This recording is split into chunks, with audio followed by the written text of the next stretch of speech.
아멘. 하박국 2장의 말씀을 또 영상과 저희가 성경 말씀을 통해서 함께 읽었습니다. 오늘 이 시간 하박국 2장의 말씀을 통해서 우리에게 주시는 하나님의 은혜가 이 시간 가득하길 소망합니다.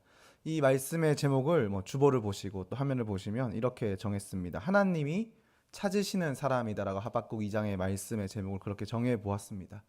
하나님께서 찾으시는 사람은 어떤 사람일까요? 또 하나님 어떤 사람을 찾으시고 또 어떤 사람을 찾으셔서 또 하나님의 사람으로 세우시고 또 하나님께서는 일하실까요? 하박국 2장의 말씀에는 하나님이 찾으시는 사람은 어떤 사람인지 또 한 절, 어떤 핵심적인 한 절의 문장을 한 절의 말씀을 통하여서 기록하고 있습니다. 그리고 또 반대로 하나님께서 버리는 사람은 어떤 사람인지 또 하나님께서 징계하는 사람은 어떤 사람인지 또 함께 기록되어 있습니다. 오늘 하박국 2장의 말씀을 저희가 이 시간 함께 살펴보고 나눌 때 우리 모두가 하나님께서 찾으시는 그 한 사람이 되시길 간절히 소망합니다. 먼저 오늘 나눌 하박국이라는 선지자에 대해서 잠깐 소개하려고 합니다. 하박국 선지자의 이름의 뜻은 이제 껴안는 자라는 뜻을 가지고 있습니다. 제가 이전에 새벽에 나훔 선지자에 대한 말씀을 나눌 때에 이런 말씀을 드렸습니다. 무엇인가의 이름을 정할 때에는 그 이름 안에 어떤 의미, 목적, 방향성이 이미 다 들어있다라고 이야기를 드렸습니다. 저희가 자녀들에게 이름을 지을 때 처음에 아이들이 태어나서 이름을 정하게 된다면 그 이름 안에 그 아이를 향한 축복, 또 하나님의 뜻, 또 우리의 바람이 그 안에 들어있는 것처럼 이 하나님께서 하나님의 선지자를 보낼 때, 이 땅에 보낼 때, 또 세울 때 어쩌면 그 이름 안에서 이미 하나님께서 사용하기 원하시고 또 하나님께서 역사하시는 그것이 이름 안에 들어있다라는 것입니다. 이 하박국 선지자도 동일합니다. 하나님께서 하박국을 이 땅에 보내시고 그 이름을 특별히 껴안는 자라고 지으시고 또 하나님의 선지자로 세우실 때에는 하나님께서는 이미 그 이름과 같이 하박국을 하나님의 나라 가운데 또 그 시대 가운데 사용할 계획을 가지고 계셨습니다. 그래서 하박국 이 말씀의 구조를 보면 이 하박국 말씀은 질의응답의 구조를 가지고 있습니다. 하나님께 하박국이 어떤 삶의 문제나 어떤 삶의 어려움을 껴안고 그것을 하나님 앞에 질문합니다. 하나님 앞에 부르짖고 간절히 기도합니다. 그러면서 그 문제를 껴안고 하나님 안에서 씨름하면서 하나님 안에서 답을 찾고 하나님의 사랑을 깨달아가는 것이 이 하박국 말씀의 구조입니다. 질문하고 응답하고 또 삶의 문제가 있을 때 그것을 껴안고 붙들고 씨름하며 주님께 질문하고 또 그 응답을 들으며 나가는 것이 이 하박국 말씀의 구조이며 또 하박국 선지자의 삶입니다.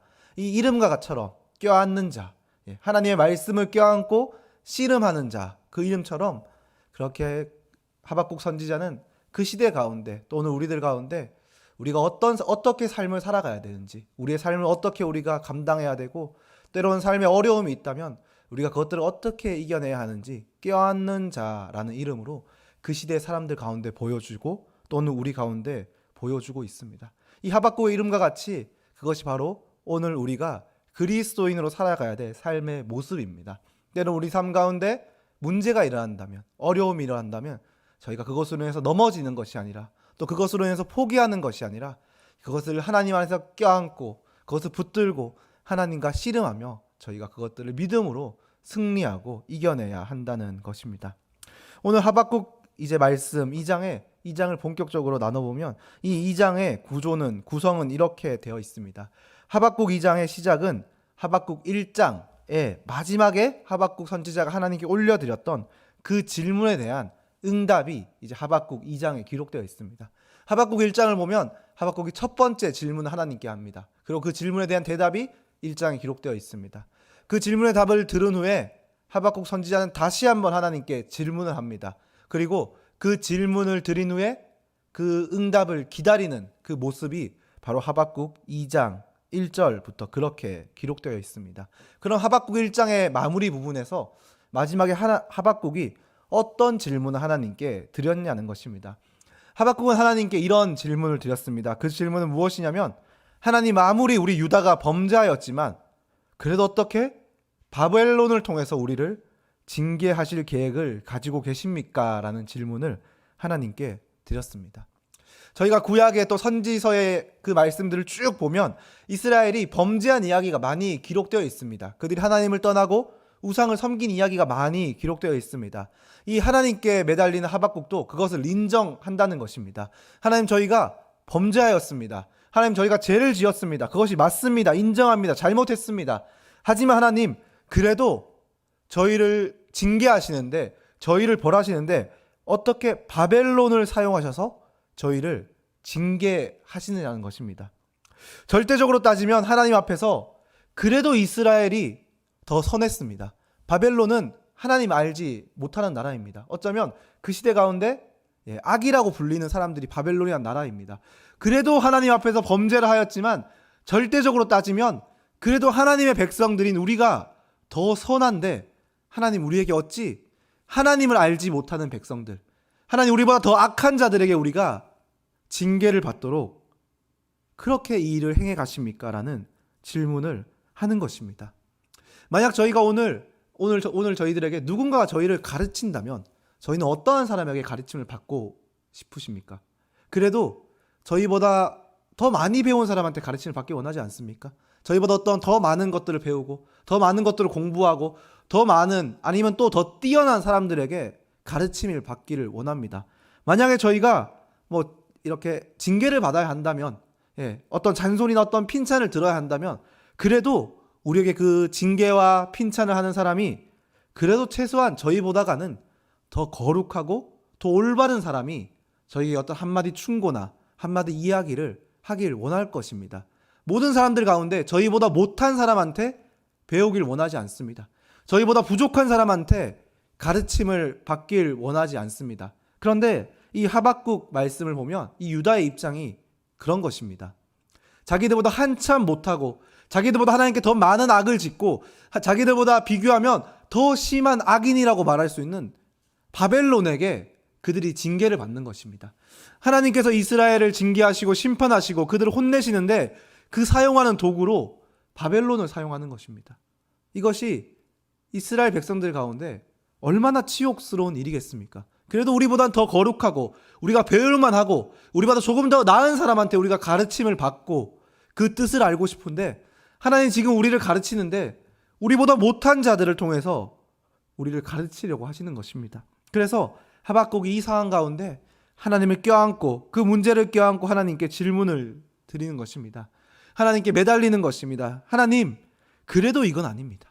하나님, 그래도 이건 너무 수치스럽습니다. 이건 너무 억울합니다. 라는 이야기를 하나님께 전합니다. 그것이 하박국 1장 마지막에 기록된 하박국의 기도이고 또 하박국이 하나님께 매달린 것입니다. 그리고 2장은 그 호소, 또 그 기도를 드린 하박국의 간절한 그 부르짖음 앞에 이제 하나님께서 응답하시는 것이 2장 말씀 가운데 기록되어 있습니다.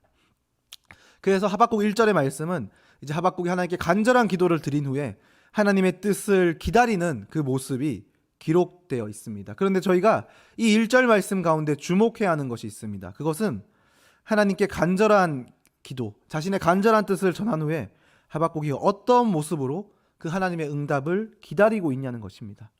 1절 말씀 중 일부를 보면 이렇게 기록되어 있습니다. 내가 파수하는 곳에 서며 성루에 서리라. 그가 내게 무엇이라고 말씀하실지는 기다리고 바라보며 라고 말씀이 기록되어 있습니다.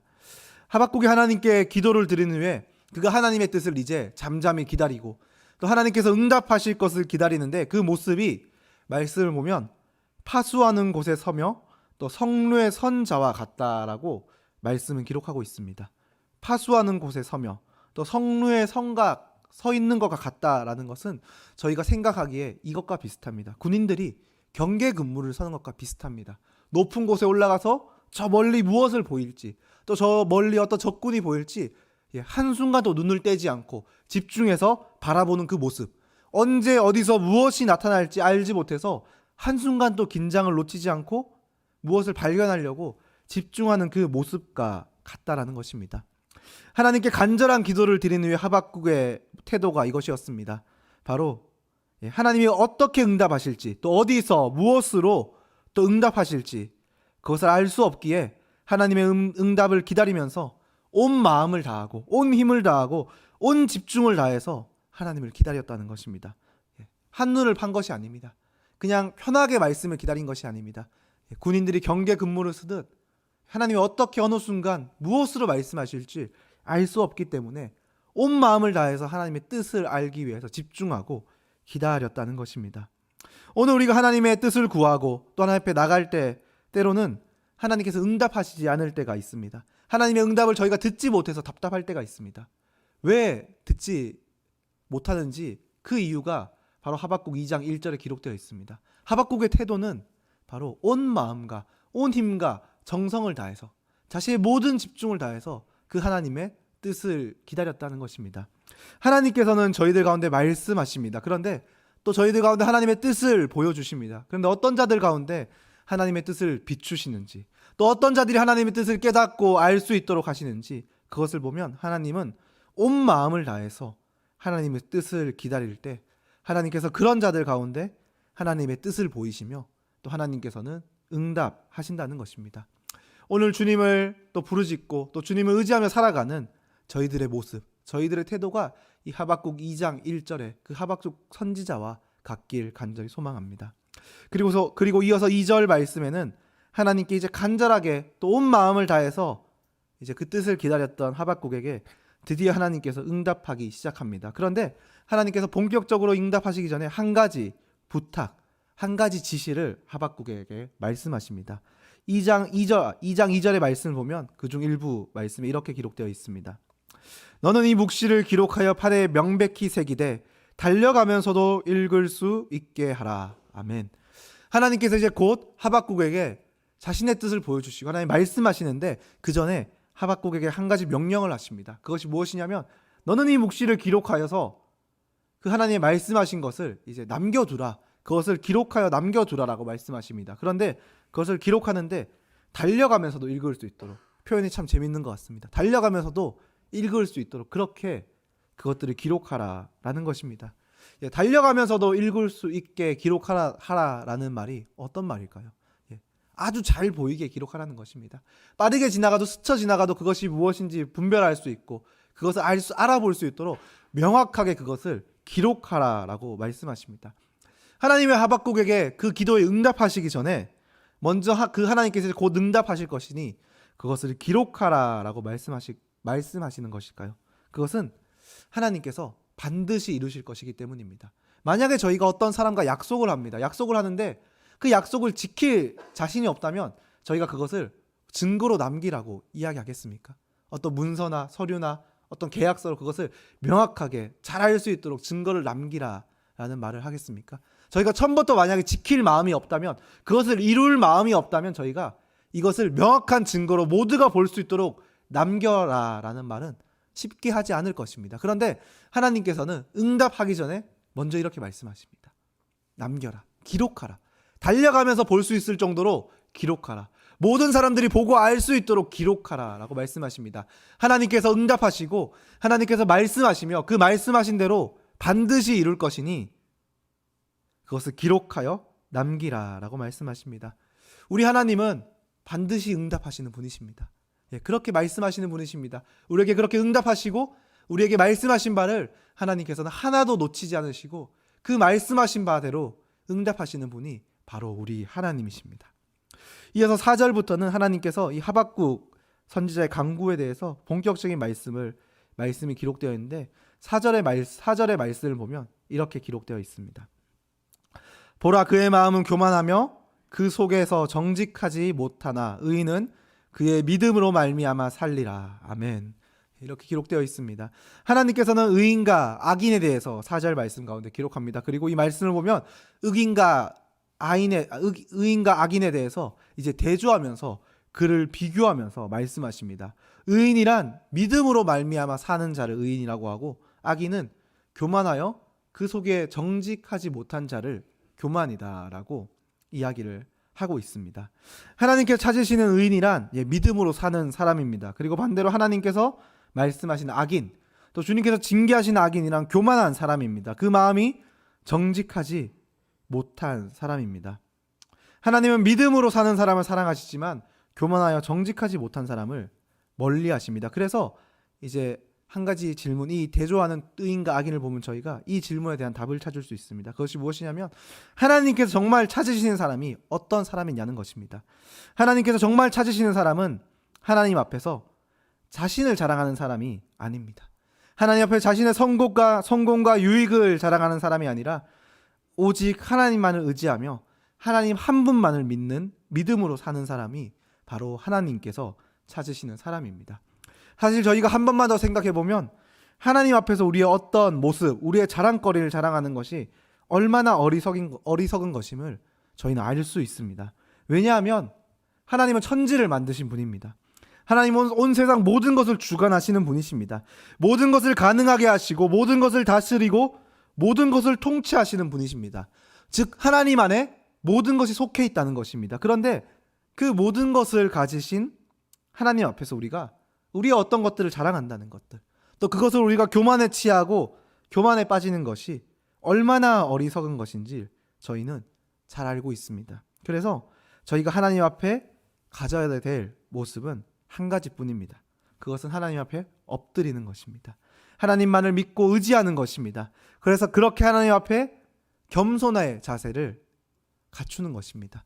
하나님께서는 그런 겸손한 자를 찾으십니다.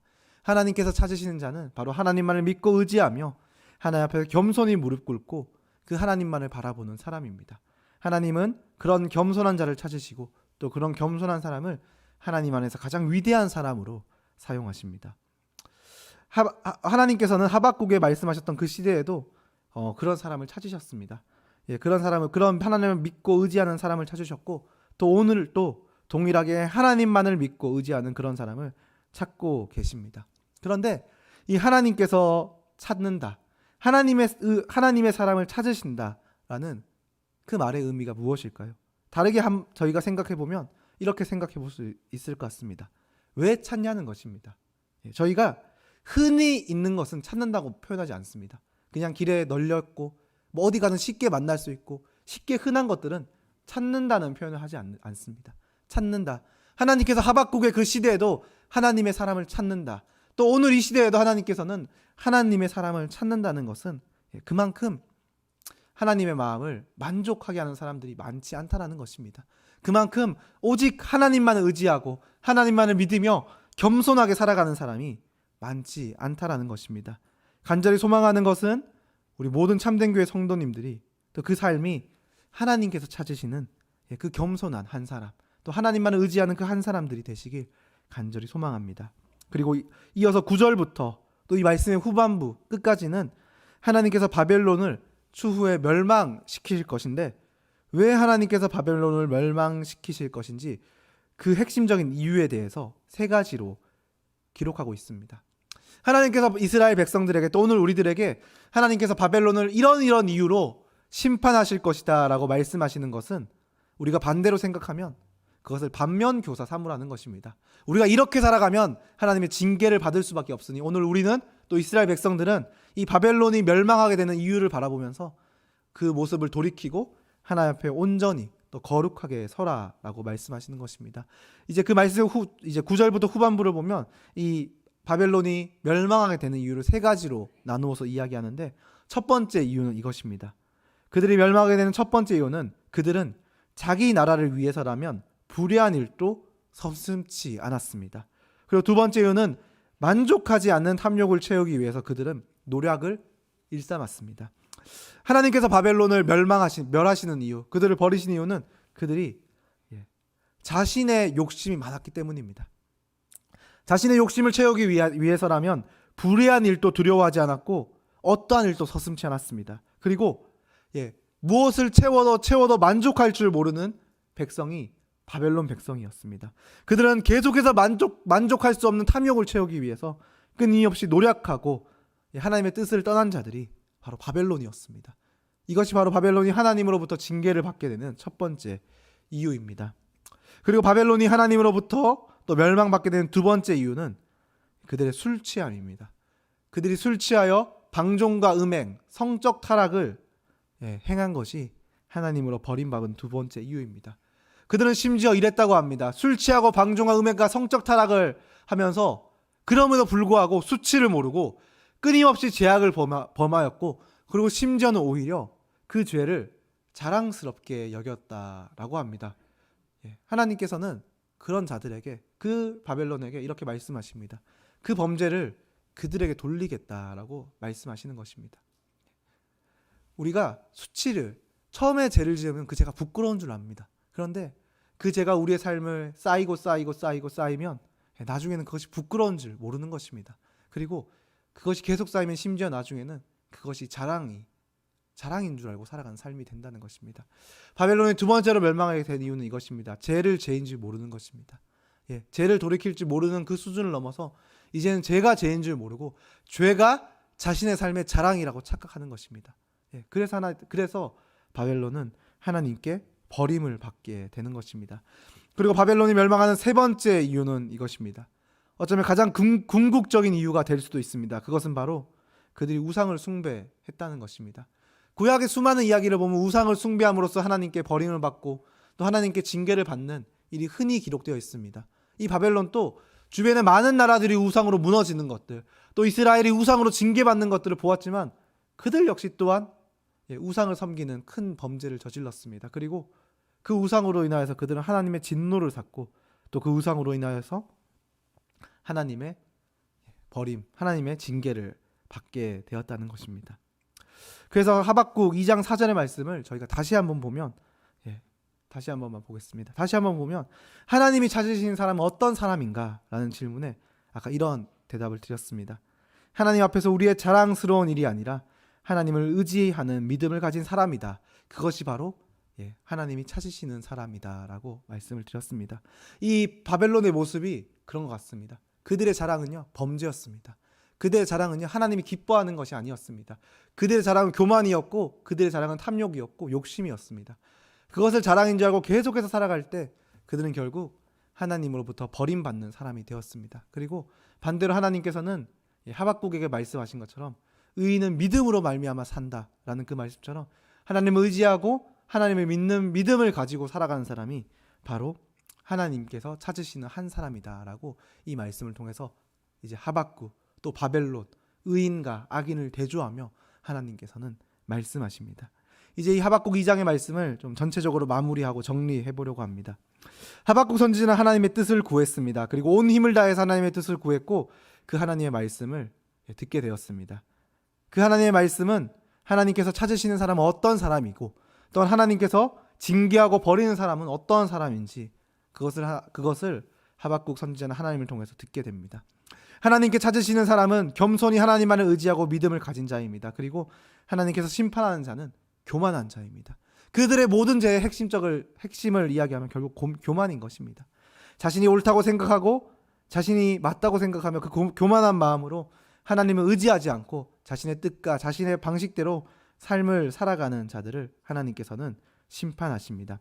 하나님께서는 오늘 이 말씀을 통하여서 이스라엘 백성들에게 또 오늘 우리에게 말씀하십니다. 그것은 바로 우리가 겸손하라는 것입니다. 겸손히 하나님만을 의지하고 하나님만을 바라보는 믿음을 가진 삶을 살아가라는 것입니다. 이 말씀이 이야기하는 것처럼 의인, 하나님을 믿는 자, 그리스도인이 살아가는 방법은 믿음을 말미암아 살아간다. 그것 하나밖에 없다고 말씀하시는 것입니다. 간절히 소망하는 것은요, 오늘 저희의 삶이 믿음으로 말미암아 살아가는 의인의 삶이 되길 간절히 소망합니다. 그래서 이 시대 가운데 정말 하나님께서 찾으시는 사람, 흔히 보이지 않아서 하나님께서 간절히 찾고 간절히 소망하는 그 하나님이 찾으시는 그 한 사람이 오늘 모든 참된 교회 성도님들이 되시길 간절히 소망합니다. 기도드리겠습니다.